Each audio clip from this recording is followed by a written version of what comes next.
नमस्कार दोस्तों, मैं जीपी सर आपका स्वागत करता हूं physics bye GP sir YouTube channel पे। दोस्तों आज हम पढ़ने जा रहे हैं एनसीईआरटी के चैप्टर नंबर 4 से एक बेहद ही इंपॉर्टेंट टॉपिक जिसका नाम होगा magnetic field on the axis of a circular current loop. Magnetic field on the axis of a circular current loop. इसमें सबसे पहले हम क्या करते हैं कि एक यहाँ पे सर्कुलर हम यहाँ पे सर्कल का लूप बनाते हैं। अब इस सर्कल की वजह से हमें क्या करना है दोस्तों कि मैग्नेटिक फील्ड निकालना है। कहाँ पे? इस पॉइंट पे, जिस पॉइंट का नाम क्या दिया हुआ है P। इसके लिए क्या करना होता है कि पहले सर्कल पे हमें यहाँ पे स्मॉल लेंथ यहाँ पे dl क्या करना होता है, कट करना होता है। और यहाँ पे भी हमें क्या करना होता है, dl लेंथ हमें यहाँ पे क्या करना होता है, कट करना होता है। अब दोस्तों ये सर्कल का बीच में ये सेंटर है, तो सेंटर से हमने क्या कर दिया, इस P पॉइंट को मिला दिया। जैसा ही P पॉइंट को मिलाया उसके बाद हमने क्या देखा कि सर्कल का रेडियस जो होगा वो कितना होगा, a होगा।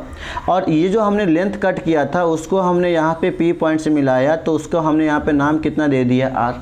अब यहाँ पे दोस्तों हमने क्या देखा कि मान लिया जाए जैसे सपोज डेट कि यदि यहाँ पे हम टेंजेंट बनाते हैं तो इस तरह से हमने क्या बना दिया, एक टेंजेंट बना दिया। अब यहाँ पे जो एंगल बन रहा है दोस्तों वो फाई बन रहा है, यहाँ पे भी जो एंगल बन रहा है वो कितना बन रहा है, फाई बन रहा है। आई बात समझ में? अच्छा, इस डीएल लेंथ की वजह से मैग्नेटिक फील्ड क्या हो रही है, बाहर की तरफ। तो यहाँ पे देखो आपका डीबी हो गया। इस डीएल की वजह से जो मैग्नेटिक फील्ड हो रही है वो भी बाहर की तरफ, ये भी कितना हो गया, डीबी हो गया। उसके बाद यहाँ जो आपका एंगल बना था दोस्तों फाई, और यहाँ पे जो एंगल फाई बना था, ये एंगल फाई जो है वो डीबी की वजह से यहाँ पे क्या बनाएगा, डीबी, और यहाँ पे कॉस, और ये फाई हो जाएगा। यहाँ पे भी क्या हो जाएगा, सिमिलरली डीबी, और यहाँ पे कॉस क्या हो जाएगा, फाई हो जाएगा। ये डीबी कॉस फाई का जो परपेंडिकुलर होगा इसका, ये क्या हो जाएगा आपका डीबी साइन फाई। और इस डीबी कॉस फाई का परपेंडिकुलर होगा दोस्तों कितना, डीबी साइन फाई। यानी आप यदि पूरे इस डायग्राम को यदि गौर से देखोगे, ध्यान से देखोगे तो डेरिवेशन इतना आसान है दोस्तों। कैसे? क्योंकि ये देखो ये भी डीबी कॉस फाई है और ये भी डीबी कॉस फाई है, दोनों क्या सेम मैग्नीट्यूड में है और दोनों का डायरेक्शन क्या है, अपोजिट है। तो एक दूसरे को क्या कर देगा, कैंसल आउट कर देगा। तो फाइनल जो बचेगा वो आपका सिर्फ इस डायरेक्शन में बचेगा, किसमें, डीबी साइन फाई बचेगा। क्लियर यहाँ पे? तो सबसे पहले मैग्नेटिक फील्ड यदि हमें निकालना होता है तो मैग्नेटिक फील्ड निकालने के लिए सबसे जो रामबाण एक फॉर्मूला होता है जहाँ से शुरुआत होती है उसका नाम है दोस्तों बायोट सावर्ट लॉ। तो आइए हम यहाँ पे जानते हैं कि बायोट सावर्ट लॉ होता क्या है। तो बायोट सावर्ट लॉ का नियम होता है कि म्यू नॉट अपॉन में कितना 4 pi I D L sine theta upon में कितना आर का स्क्वायर होता है दोस्तों। अब यहाँ पे हम सबसे पहले देखेंगे कि साइन थीटा बराबर हमें यहाँ पे कितना लेना है दोस्तों। तो साइन थीटा यानी थीटा की जो वैल्यू होगा वो हमारे यहाँ पे कितना होगा, 90 डिग्री हो जाएगा। 90 डिग्री कैसे होगा, क्योंकि जो थीटा का वैल्यू आया है वो किसके बीच में होता है। तो दोस्तों थीटा का जो वैल्यू होता है वो होता है डी एल एंड आर के बीच में होता है। क्लियर बात है यहाँ पे? तो ये जो यहाँ पे स्मॉल लेंथ हमने यहाँ पे कट किया है, इसके और इसके बीच में जो जो एंगल है वो कितने का है, 90 डिग्री का है। तो इसीलिए यहाँ पे कितना रख दिया, 90 डिग्री। अब साइन 90 डिग्री की दोस्तों आपको वैल्यू पता होगा कि साइन 90 डिग्री की वैल्यू कितना होता है, 1। तो ये पूरा कितना हो जाएगा, 1 हो जाएगा। जैसा ही 1 हो जाएगा तो फाइनली बचेगा डी बराबर म्यू नॉट अपॉन में 4 pi I D L upon में क्या बचेगा, आर का स्क्वायर। वही चीज़ देखिए यहाँ पे लिखा हुआ है कि जो डी बराबर म्यू नॉट अपॉन में 4 pi I D L upon में क्या बचा हुआ, आर का स्क्वायर बचा हुआ। एक हम टर्म्स यहाँ पे पहले निकाल के रख लेते हैं, साइन फाई का वैल्यू जो आगे आने वाला है। अब साइन फाई की वैल्यू कैसे निकलेगा दोस्तों, तो साइन थीटा का फॉर्मूला क्या होता है, परपेंडिकुलर अपॉन में हाइपोटेनियस।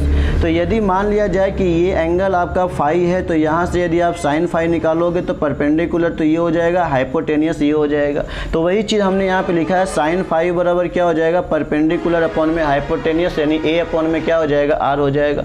अब ये हम सब निकाल लिए। अब उसके बाद ये निकाले क्यों, क्योंकि ये निकालने का जरूरत इसलिए पड़ा क्योंकि हम इस डायरेक्शन में मैग्नेटिक फील्ड निकालना है। तो यहाँ पे जो है वो साइन फाई दिया हुआ, इसलिए हमने पहले निकाल के साइन फाई की वैल्यू रख लिया। चलिए हमारे आगे काम में आने वाला है। अब हम दोस्तों यहाँ पे फाइनली लिखते हैं कि total magnetic field at point P in the direction of the CP. CP का मतलब हो गया कि ये आपका सी है और ये आपका पी है, यानी सीपी का मतलब ये हुआ कि सीपी के डायरेक्शन में हमें मैग्नेटिक फील्ड निकालना है। किस पॉइंट पे निकालना है, पी पॉइंट पे निकालना है। तो कैसे निकलेगा, तो अब यहाँ पे देखिए, तो सबसे पहले देखिए मैं फिजिक्स में जो सिंपल निकालने का होता है टोटल, जब भी बात की जाती है टोटल की, तो वहाँ पे जो होता है वो इंटीग्रेशन का मेथड हम लोग अप्लाई कर देते हैं। तो यानी कहने का मतलब है मैग्नेटिक फील्ड टोटल निकालना है तो टोटल मैग्नेटिक फील्ड बी होता है। बी निकालने के लिए दोस्तों आपको क्या करना होगा, इंटीग्रेशन करना होगा बी डी बी, और किसका करना होगा, साइन फाई का। क्यों, क्योंकि इस डायरेक्शन में जो है वो कितना है, डी बी साइन फाई। इसको इंटीग्रेट कर देंगे तो हमें टोटल निकल जाएगा।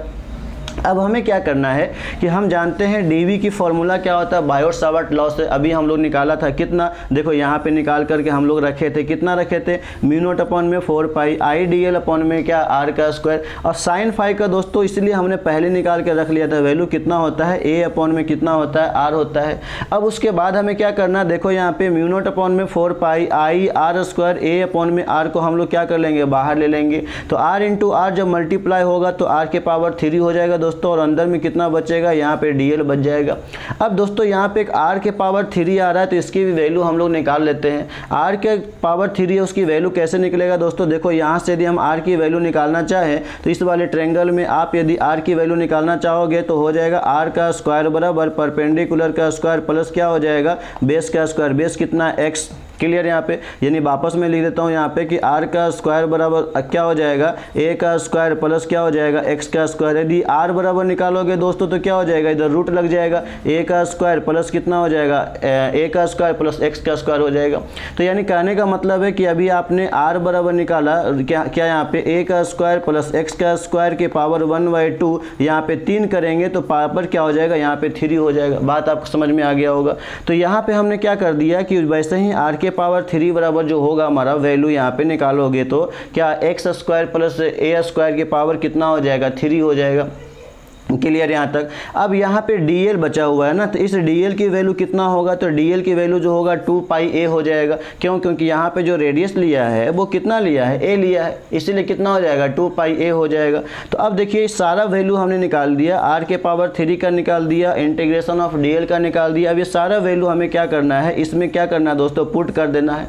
जैसे ही पुट करेंगे तो देखिए हमारा यहाँ पे रिजल्ट क्या आएगा, इसके जगह पे dl के जगह पे 2 पाई कितना हो जाएगा, a हो जाएगा। क्लियर, यहाँ पे r के पावर 3 है, उसके जगह पे कितना हो जाएगा, a square plus x square के पावर कितना हो जाएगा, 3 हो जाएगा। यहाँ पे r के पावर जो 3 है उसके जगह पे क्या हो जाएगा, ये रिजल्ट आ जाएगा। जैसे ही ये रिजल्ट आ जाएगा तो आप ध्यान दोगे क्या कि यहाँ पे देखो, अब यहाँ पे आप ध्यान से देखना, यहाँ पे जो मैं लिख रहा हूँ यहाँ पे कि जो b बराबर यहाँ पे होगा दोस्तों म्यू नॉट आई a और इंटू 2 पाई क्या हो जाएगा a, और डिवाइड में 4 पाई इंटू आर के पावर 3। ये 2 पाई से इसको काटेगा 2 बार में। जब इसको सॉल्व करोगे तो जो है वो आपका फाइनल आंसर जो है वो दोस्तों ये आ जाएगा। क्लियर यहाँ पे।